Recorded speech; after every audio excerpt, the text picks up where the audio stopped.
Today's Theology Quip Note is about homosexuality and the church.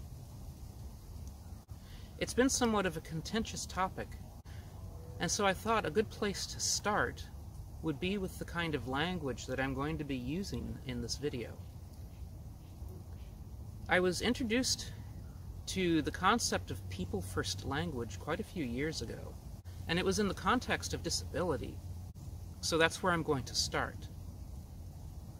So, for instance, if a person has diabetes, you could refer to them as a diabetic, or you could refer to them as a person with diabetes. If you call them a diabetic, you're identifying the person with the condition. If you call them a person with diabetes, then you're making them a person first, and the condition is a secondary consideration. It's a more respectful way to refer to people because it considers them before it considers their condition. And it's that way with other conditions too. It's taken me a while to realize this, but it's not just about disabilities, it's about any kind of condition. So for instance, are we talking about blacks or whites? Well, if we're going to use people-first language, then we're not talking about blacks. We're talking about people with African descent. And if we're using people-first language to talk about whites, we're not going to say whites either. We're going to talk about people with European descent. Well, then the concept transfers over to sexual orientation. Would we talk about a heterosexual? No. Using people-first language, we would talk about a person with a heterosexual inclination or a heterosexual condition or heterosexual orientation. A person would then not be a homosexual, but a person with a homosexual inclination. It becomes dangerous if we start associating people with their conditions. They are people first. And with that, let's move on to the main part of the video.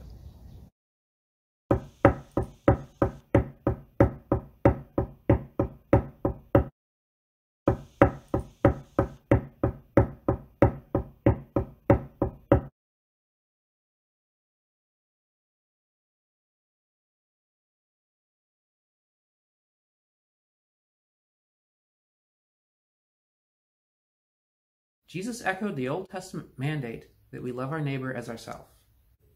Does that apply to everyone? Yes, everyone. Really? Everyone? Yes. Is there any difference for people with a homosexual orientation? No, God made all people. Everyone deserves love. Can this really be true? Does everyone deserve love? Yes. God loves everyone who is born, everyone who lives, and everyone who dies. God loves people who are saints and people who are sinners, and everyone who falls in between. God loves people who are generous as well as those who are hateful. God causes the rain to fall on the good and the bad alike. If God didn't love people, then he wouldn't have made them. They wouldn't exist. Let us be clear. God loves mass murderers, pedophiles, racists, and rapists. He doesn't approve of their behavior, but he loves them always. If God loves even these, the rest of us stand little chance of escaping his love. Remember what St. Augustine said, hate the sin and love the sinner. Ah, but this is God. Does the Catholic Church say that we must love people with a homosexual orientation? Sexual orientation doesn't matter. Yes, the Church says we are to love all people of all sexual orientations. That doesn't sound right. That's not what you hear in popular culture. Why do people get this so wrong? Does the Catholic Church say that homosexuality is sinful? The Catholic Church says that everyone is a sinner. Yes, that includes people of a homosexual tendency, but homosexuality does not make one a sinner any more than any other sexual orientation does. We are all imperfect. homosexual tendencies are not good or bad. It's just how some people are born. What really matters is what people do with their tendencies. That's not what you hear about the Catholic Church. Honestly, Catholics are sinners the same as everyone else. The Catholic Church accepts sinners of every variety, including those who hold prejudicial views. The Catholic Church does not endorse prejudice against race, gender, nationality, religious affiliation, or political party affiliation, or sexual orientation. Unfortunately, though, some Catholics embrace all of these forms of prejudice. Some Catholics will tell you that homosexuality is sinful. They are wrong. So the Church embraces homosexuality? The Church embraces homosexual people. The Church does not embrace homosexual actions. While homosexual people are good because they were made by God, and homosexual inclinations are not sinful by themselves, the Church does say that homosexual actions are wrong.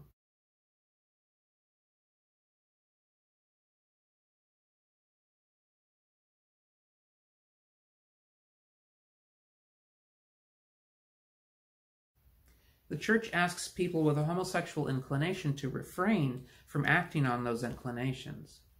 So the Church asks people with a natural homosexual inclination to stifle those inclinations. I suppose that's one way of putting it.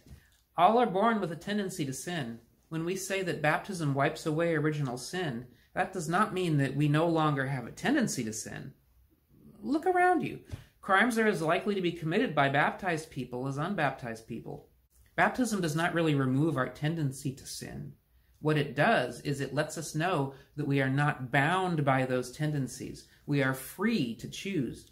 Baptismal graces do not take away our desire to sin, but they affirm that we can overcome that desire if we want to, and with God's help. Many people feel desires to steal, to kill, to lie. Some people will feel the impulse to one kind of harmful action more than another. Sexual indiscretions are no different. Prejudice is also a desire that we do well not to follow. Catholics are encouraged not to dwell on homosexual thoughts. Catholics are also encouraged not to dwell on hateful thoughts against people with a homosexual inclination. So then the bottom line is that the Catholic Church hates homosexual actions, but loves people with a homosexual orientation.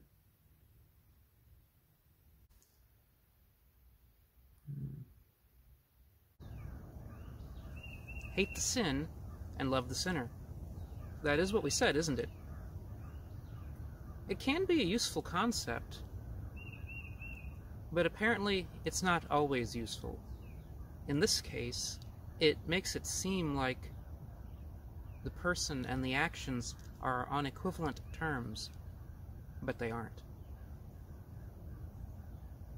We had said that a person is not defined by their condition.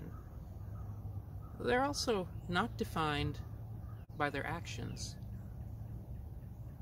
As Christians, as Catholics, we are called to love everyone, regardless of their condition, regardless of their actions.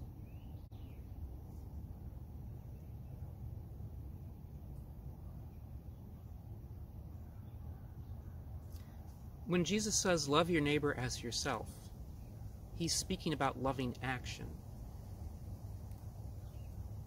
But I don't think we can ignore the concept of compassion, where you extend your feelings out to make a connection with the other person, to understand where the other person is coming from.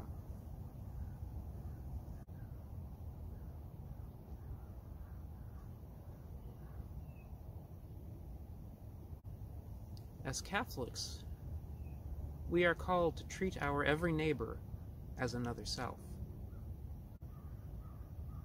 And to do that, we have to have compassion. We have to reach out in empathy and meet people where they're at. You may not like their actions. Their conditions may disturb you.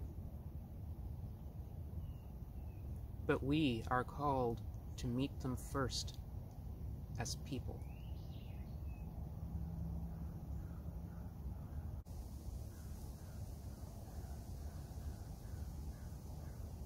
Everything else pales in comparison to that.